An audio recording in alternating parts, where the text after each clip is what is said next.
This presentation of the Law of Success in 16 Lessons by Napoleon Hill is brought to you by audioenlightenment.com. Copyright 2011, all rights reserved. The Law of Success, Lesson 15, Tolerance. You can do it if you believe you can. There are two significant features about intolerance, and your attention is directed to these at the beginning of this lesson. These features are: first, intolerance is a form of ignorance which must be mastered before any form of enduring success may be attained. It is the chief cause of all wars. It makes enemies in business and in the professions. It disintegrates the organized forces of society in 1,000 forms, and stands like a mighty giant as a barrier to the abolition of war. It dethrones reason and substitutes mob psychology in its place. Second, intolerance is the chief disintegrating force in the organized religions of the world, where it plays havoc with the greatest power for good there is on earth, by breaking up that power into small sects and denominations, which spend as much effort opposing each other as they do in destroying the evils of the world. But this indictment against intolerance is general. Let's see how it affects you, the individual. It is, of course, obvious that anything which impedes the progress of civilization stands also as a barrier to each individual. And stating it conversely, anything that beclouds the mind of the individual and retards his mental, moral, and spiritual development retards also the progress of civilization. All of which is an abstract statement of a great truth. And inasmuch as abstract statement am neither interesting nor highly informative, let us proceed to illustrate more concretely the damaging effects of intolerance. I will begin this illustration by describing an incident which I had mentioned quite freely in practically every public address that I have delivered within the past 5 years. But inasmuch as the cold printed page has a modifying effect which makes possible the misinterpretation of the incident here described, I believe it necessary to caution you not to read back of the lines a meaning which I had no intention of placing there. You will do yourself an injustice if you either neglect or intentionally refuse to study this illustration in the exact words and with the exact meaning which I have intended those words to convey. A meaning as clear as I know how to make the English language convey it. As you read of this incident, place yourself in my position, and see if you also had not had a parallel experience, and if so, what lesson did it teach you? One day I was introduced to a young man of unusually fine appearance. His clear eye, his warm handclasp, the tone of his voice, and the splendid taste with which he was groomed marked him as a young man of highest intellectual type. He was of the typical young American college student type, and as I ran my eyes over him, hurriedly studying his personality, as one will naturally do under some circumstances, I observed a Knights of Columbus pin on his vest. Instantly I released his hand as if it were a piece of ice. This was done so quickly that it surprised both him and me. As I excused myself and started to walk away, I glanced down at the Masonic pin that I wore on my vest, then took another look at his Knights of Columbus pin, and wondered why a couple of trinkets such as these could dig such a deep chasm between men who knew nothing of each other. All the remainder of that day I kept thinking about this incident because it bothered me. I had always taken considerable pride in the thought that I was tolerant with all men. But here was a spontaneous outburst of intolerance which proved that down in my subconscious mind existed a complex that was influencing me towards narrow-mindedness. This discovery so shocked me that I began a systematic process of psychoanalysis through which I had searched into the very depths of my soul for the cause of my rudeness. I asked myself over and over again, why did you abruptly release that young man's hand and turn away from him when you knew nothing about him? Of course the answer led me always back to that Knights of Columbus pin that he wore. But that was not a real answer, and therefore it did not satisfy me.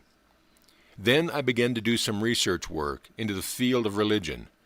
I began to study both Catholicism and Protestantism until I traced both back to their beginning. A line of procedure which I must confess brought me more understanding of the problems of life than I had gathered from all other sources.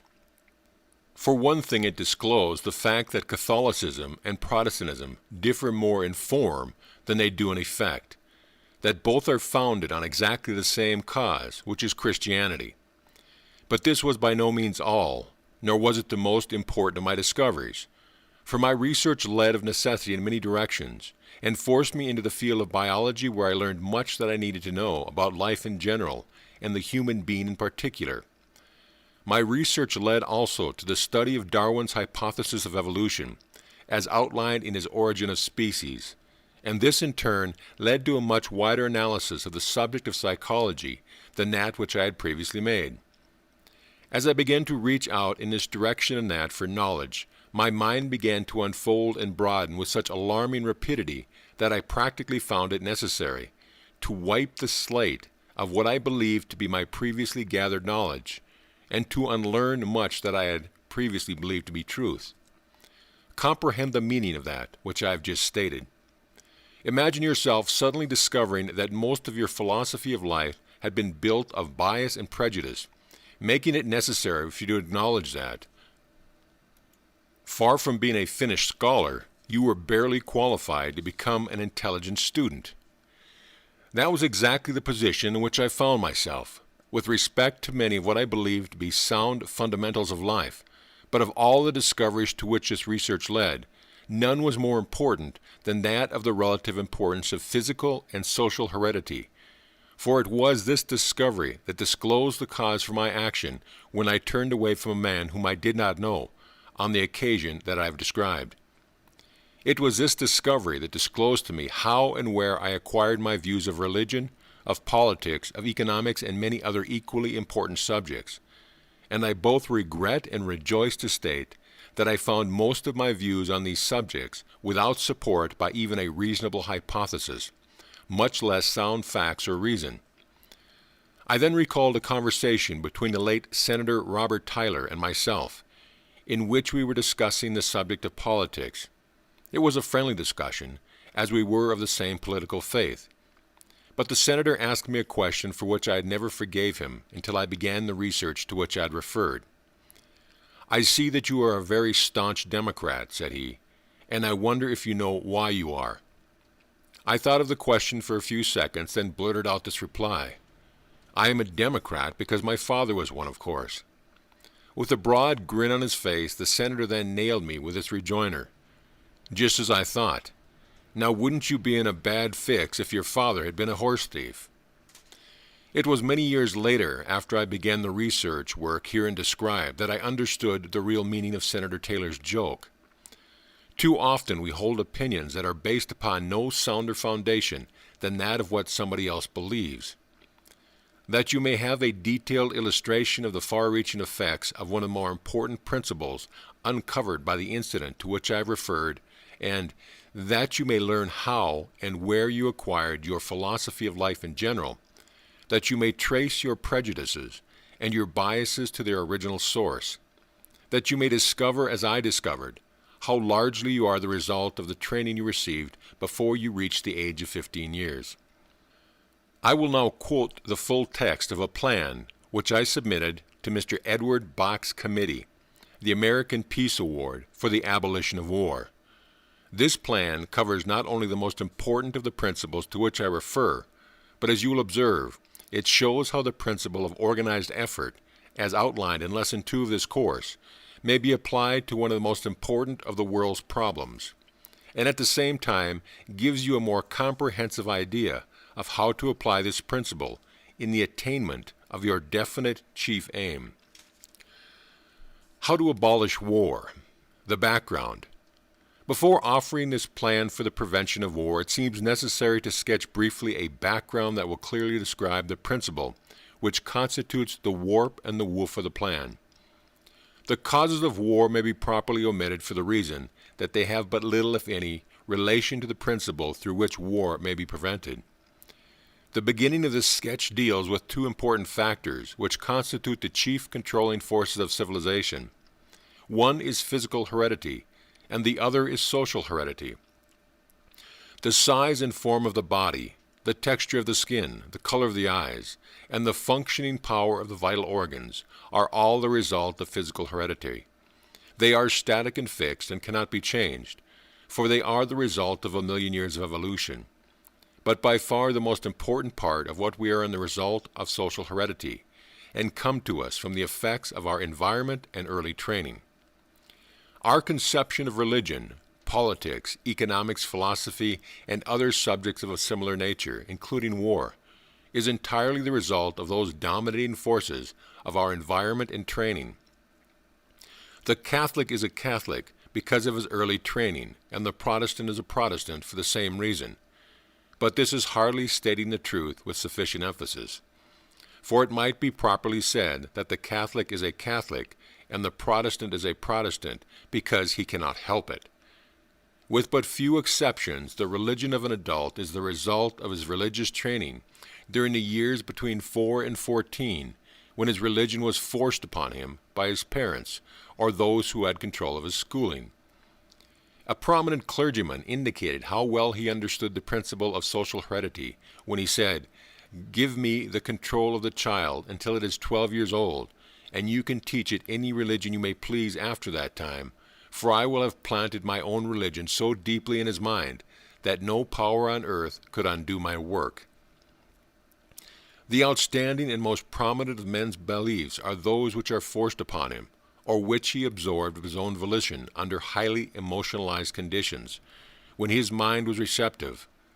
Under such conditions, the evangelist can plant the seed of religion more deeply and permanently during an hour's revival service than he could through years of training under ordinary conditions, when the mind was not in an emotionalized state.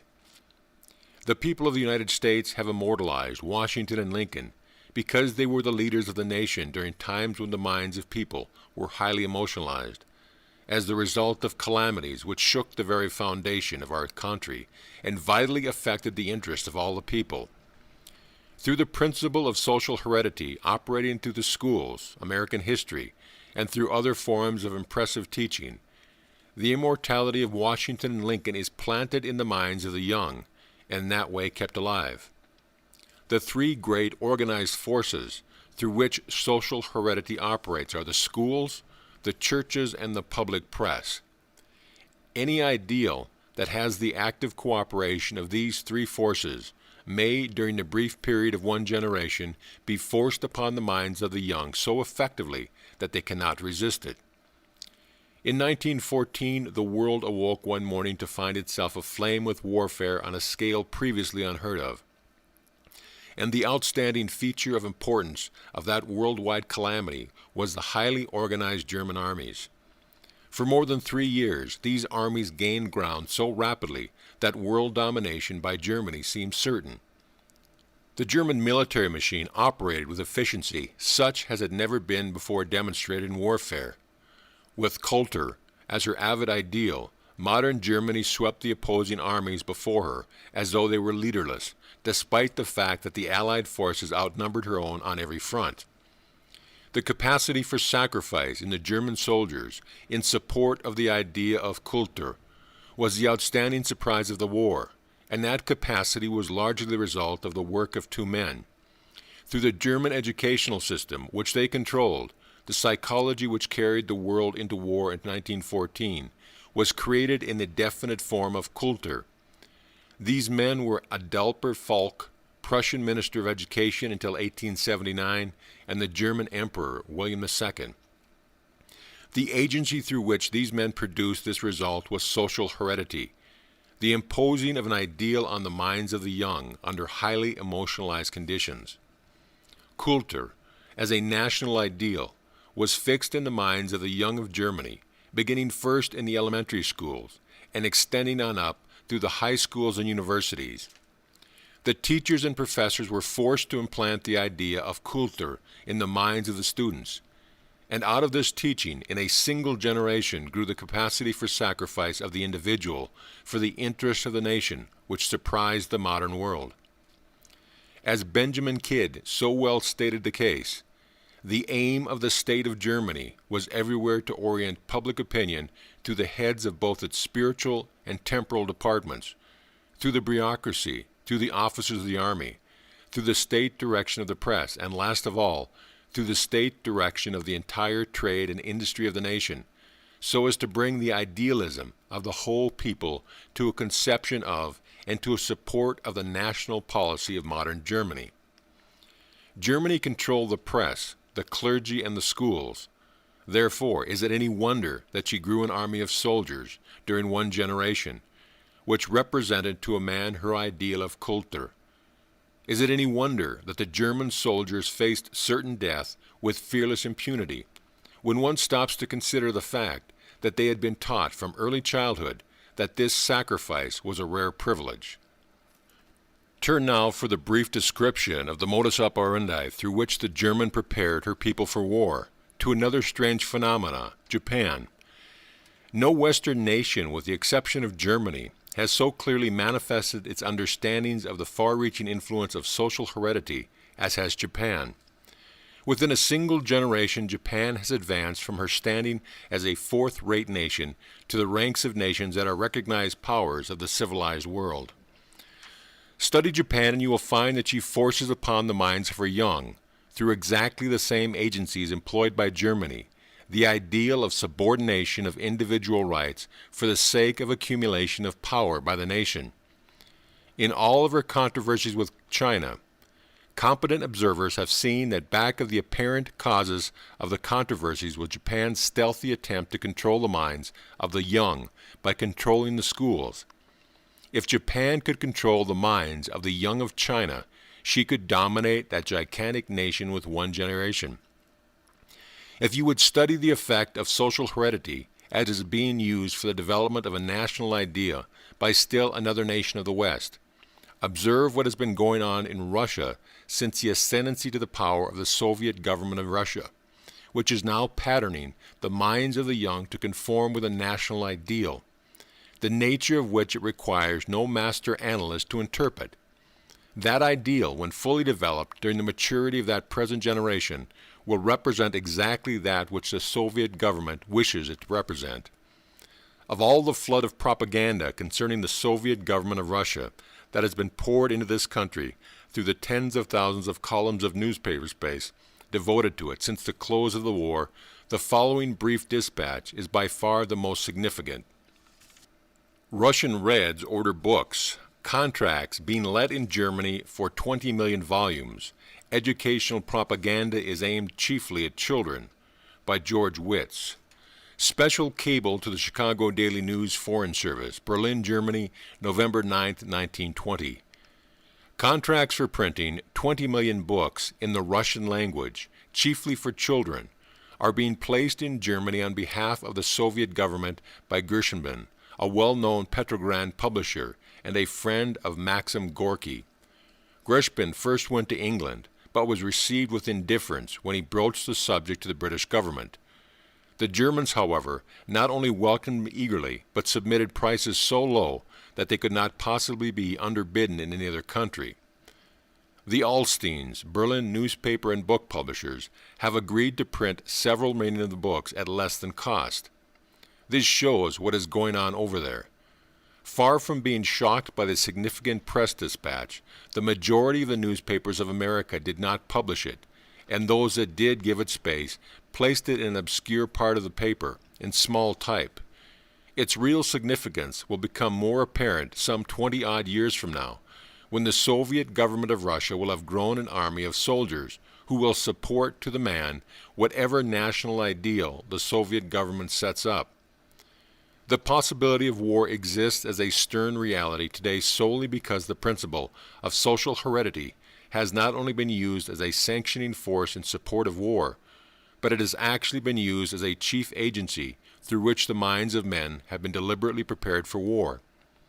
For evidence with which to support his statement, examine any national or world history and observe how tactfully and effectively war has been glorified and so described that it not only did not shock the mind of the student, but it actually established a plausible justification of war. Go into the public squares of our cities and observe the monuments that have been erected to the leaders of war. Observe the posture of these statues as they stand as living symbols to glorify men who did nothing more than lead armies on escapes of destruction. Notice how well these statues of warriors, mounted on charging steeds, serve as agencies through which to stimulate the minds of the young and prepare them for the acceptance of war, not only as a pardonable act, but as a distinctly desirable source of attainment of glory, fame, and honor. At the time of this writing, some well-meaning ladies are having the image of Confederate soldiers carved in the deathless granite on the face of Stone Mountain, in figures 100 feet tall, thus seeking to perpetuate the memory of a lost cause that never was a cause, and therefore the sooner forgotten, the better. In these references to faraway Russia, Japan, and Germany seem unimpressive and abstract, then let us study the principle of social heredity as it is now functioning on a highly developed scale here in the United States. For it may be expecting too much of the average of our race to suppose that they will be interested in that which is taking place outside of the spot of ground that is bounded on the north by Canada, on the east by the Atlantic, and on the west by Pacific, and on the south by Mexico. We, too, are setting up in the minds of our young a national ideal, and this ideal is being so effectively developed through the principle of social heredity that it has already become the dominating ideal of the nation. This ideal is the desire for wealth. The first question we ask about a new acquaintance is not, "Who are you?" but "What have you?" And the next question we ask is, "How can we get that which you have?" Our ideal is not measured in terms of warfare, but in terms of finance and industry and business. Our Patrick Henrys and our George Washingtons and our Abraham Lincoln of a few generations ago are now represented by the able leaders who manage our steel mills and our coal mines and our timberlands and our banking institutions and our railroads. We may deny this indictment if we choose, but the facts do not support the denial. The outstanding problem of the American people today is the spirit of unrest upon the part of the masses who find this struggle for existence being harder and harder because the most competent brains of the country are engaged in the highly competitive attempt to accumulate wealth and to control the wealth-producing machinery of the nation. It is not necessary to dwell at length upon this description of our dominating ideal, or to offer evidence in support of its existence, for the reason that its existence is obvious and as well understood by the most ignorant as it is by those who make a pretense of thinking accurately. So deeply seated has this mad desire for money become that we are perfectly willing for the other nations of the world to cut themselves to pieces in warfare, so long as they do not interfere with our scramble for wealth. Nor is this the saddest part of the indictment, that we might render against ourselves.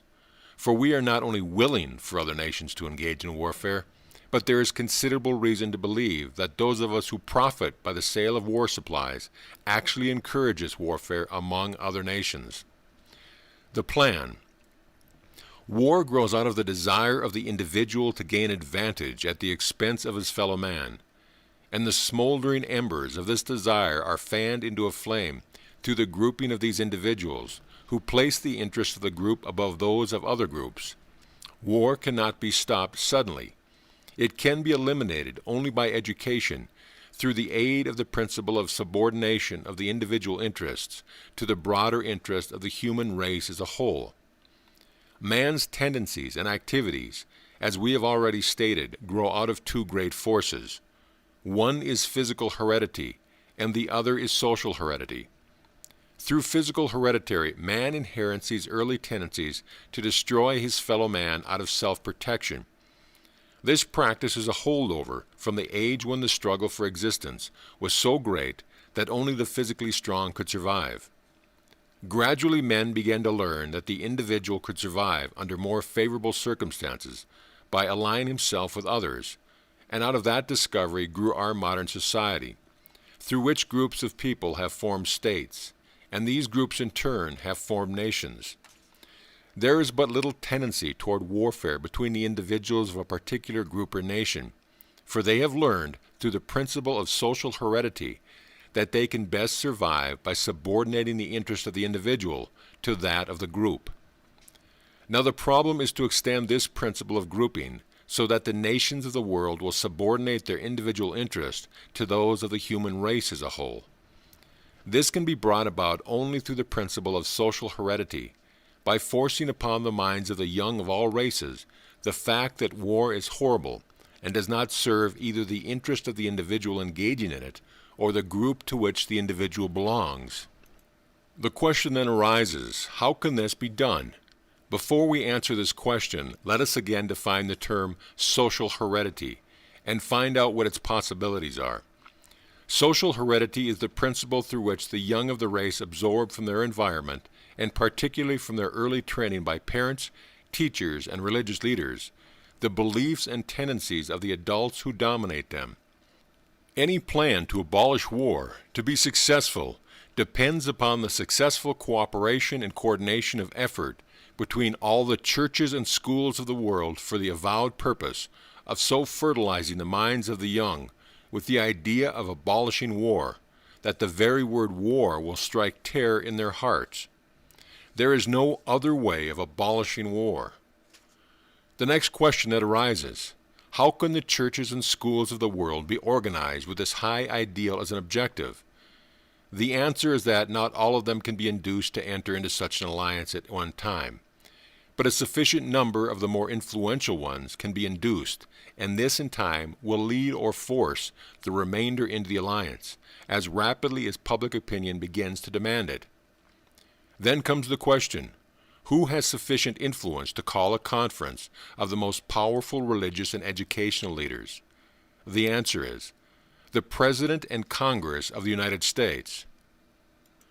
Such an undertaking would command the support of the press on a scale heretofore unheard of, and through this source alone the propaganda would begin to reach and fertilize the minds of the people in every civilized country in the world, in preparation for the adoption of the plan in the churches and the schools throughout the world.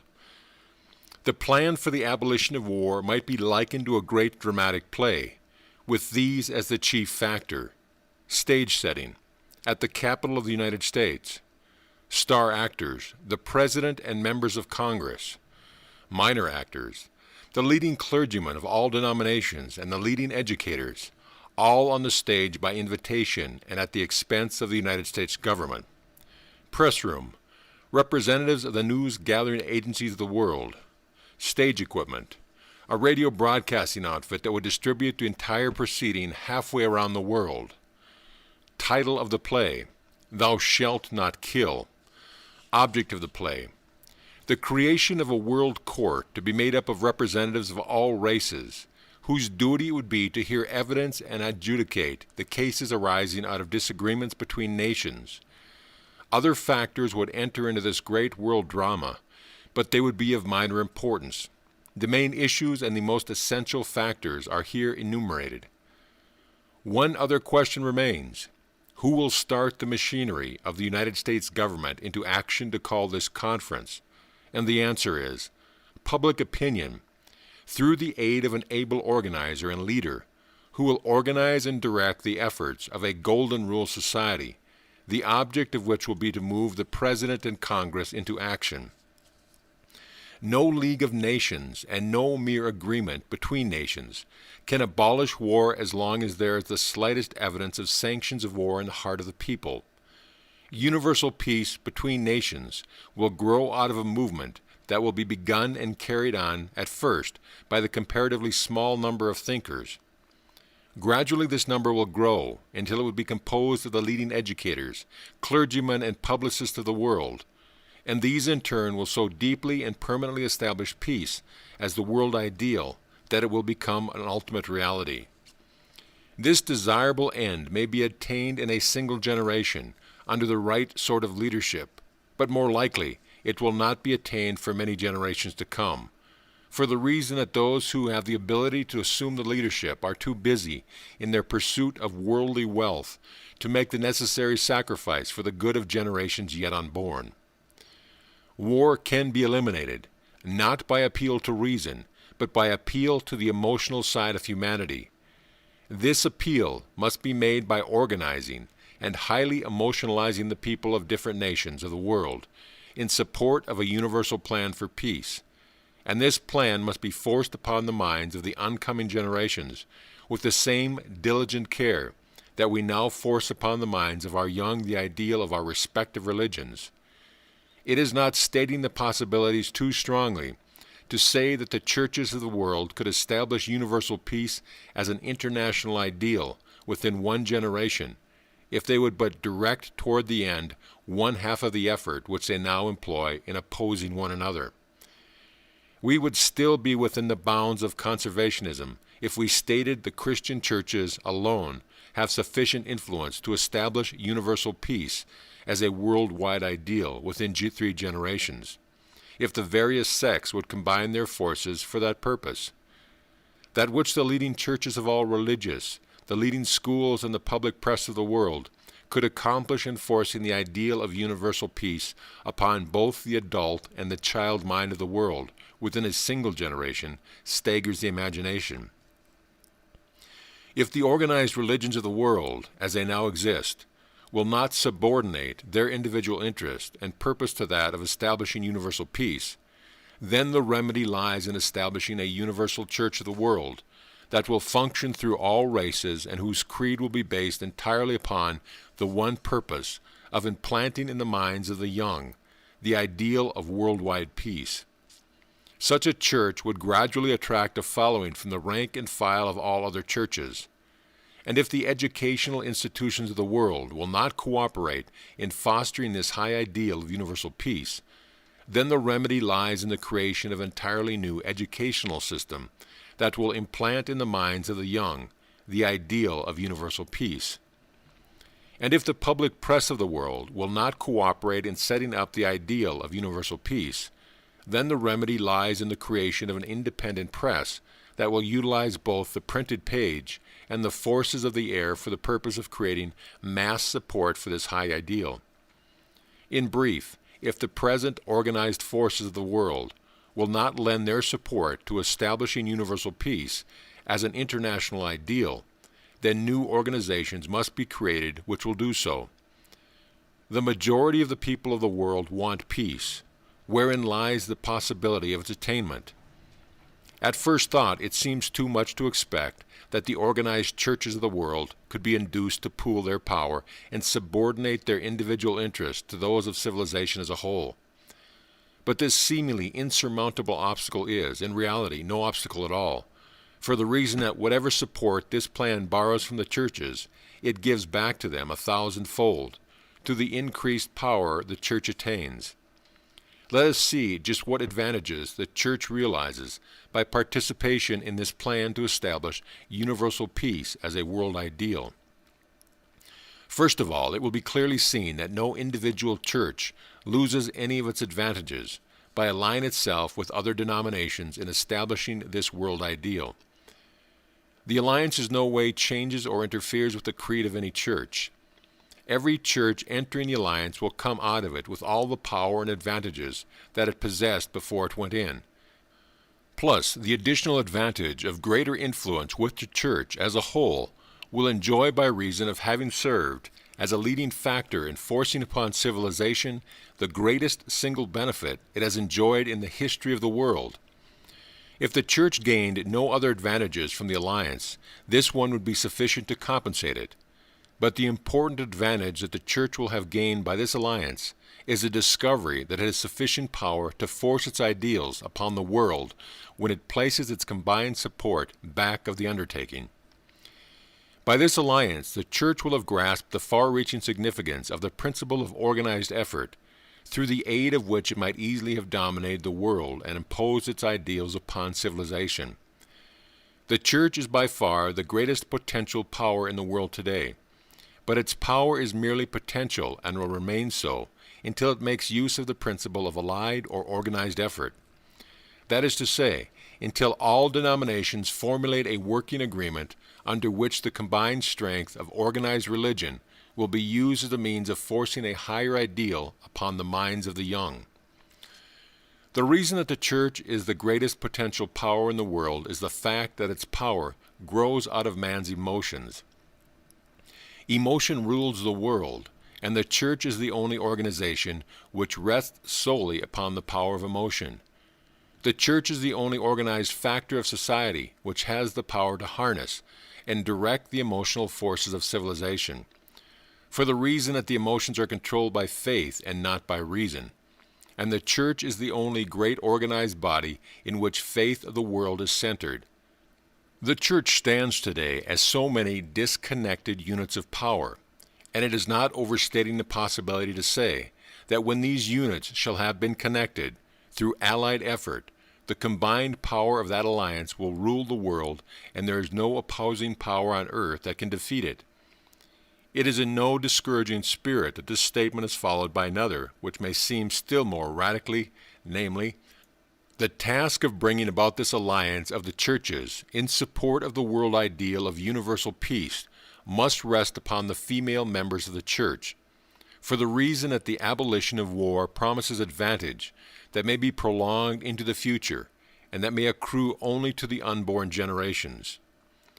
In Schopenhauer's bitter arraignment of women, he unconsciously stated a truth upon which the hope of civilization rests, when he declared that the race is always to her more than the individual. In terms that are uncompromising, Schopenhauer charges women with being the natural enemy of men because of this inborn trait of placing the interests of the race above those of the individual. It seems a reasonable prophecy to suggest that civilization passed into a new era, beginning with the World War, in which woman is destined to take into her own hands the raising of the ethical standards of the world. This is a hopeful sign, because it is woman's nature to subordinate the interest of the present to those of the future. It is woman's nature to implant, in the mind of the young, ideals that will accrue to the benefit of generations yet unborn, while man is motivated generally by expediency of the present.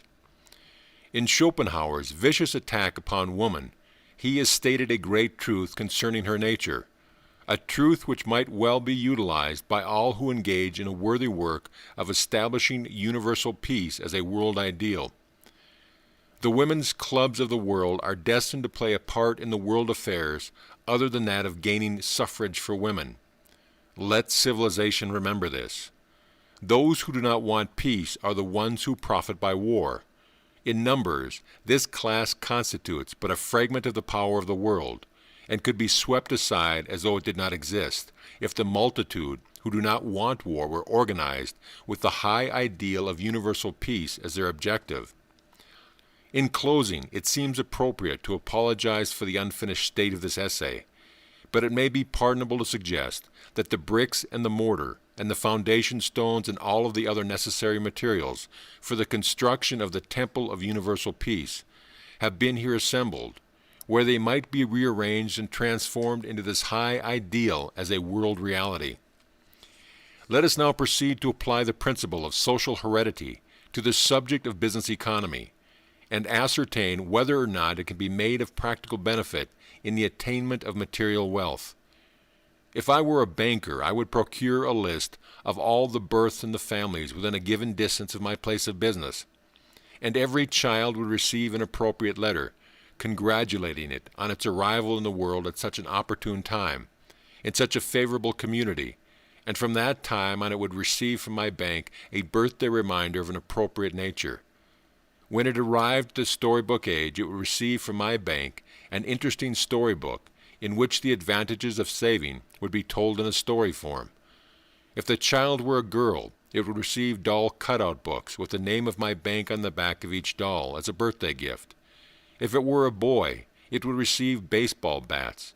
One of the most important floors, or even a whole nearby building, of my banking house would be set aside as a children's playroom, and it would be equipped with merry-go-rounds, sliding boards, seesaws, scooters, games, and sand piles, with a competent supervisor in charge to give the kiddies a good time.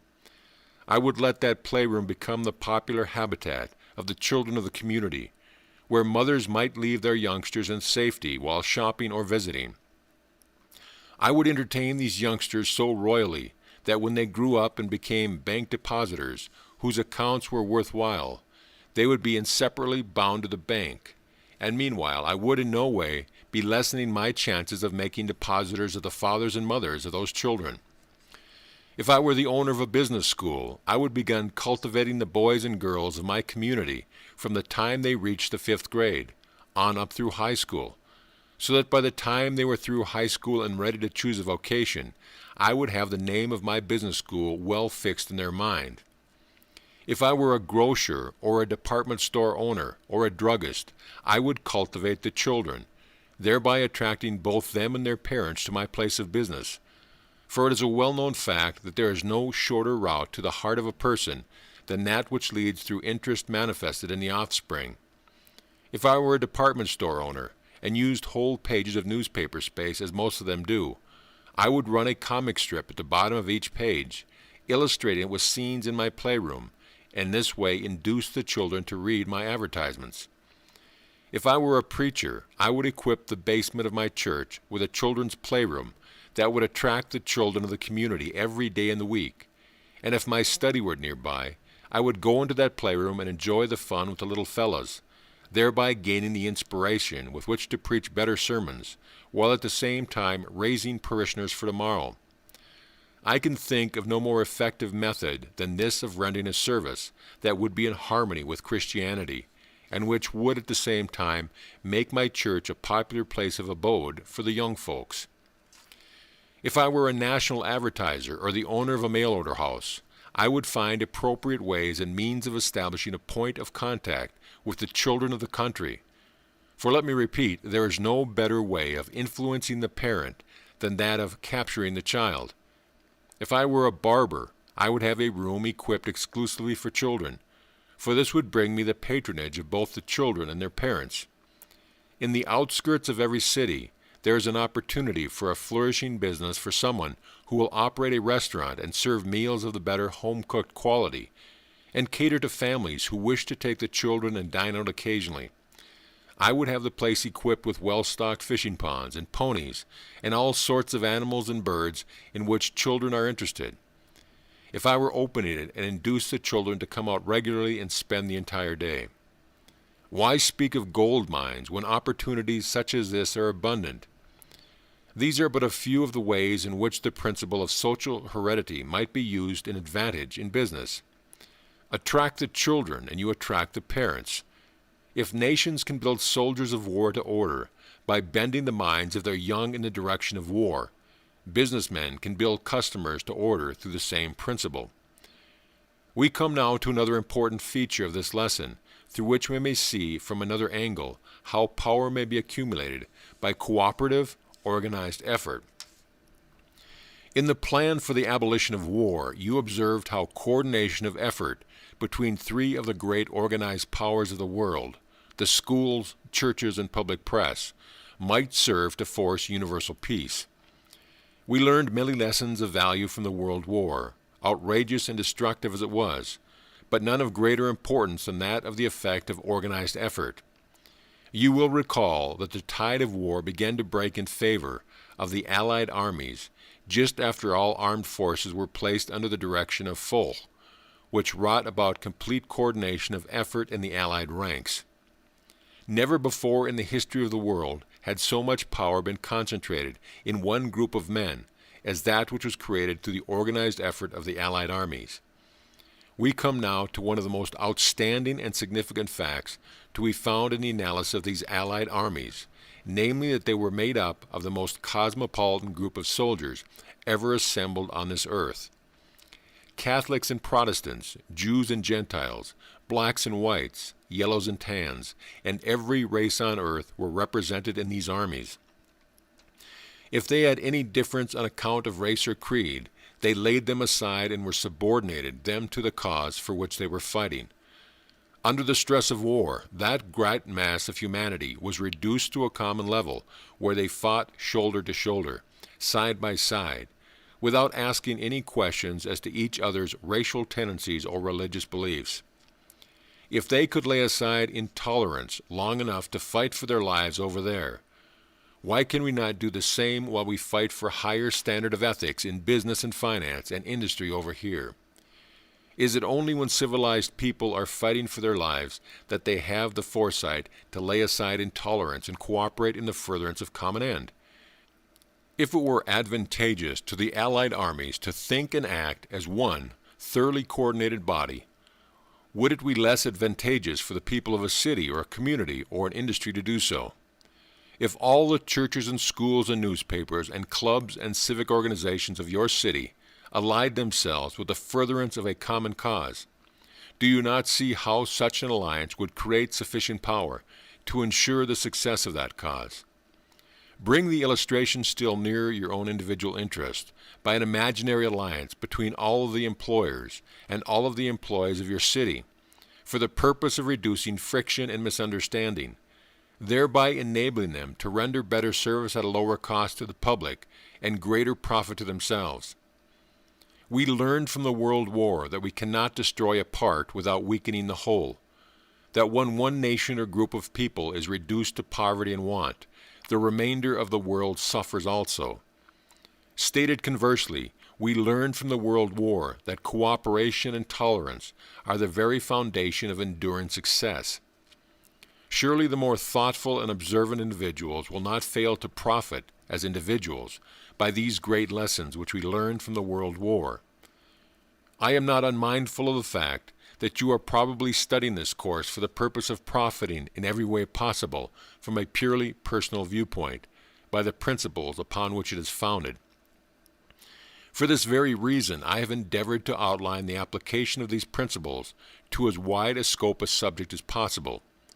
In this lesson, you have had opportunity to observe the application of the principles underlying the subjects of organized effort, tolerance, and social heredity to an extent which must give you food for thought, and which must have given your imagination much room for profitable exercise.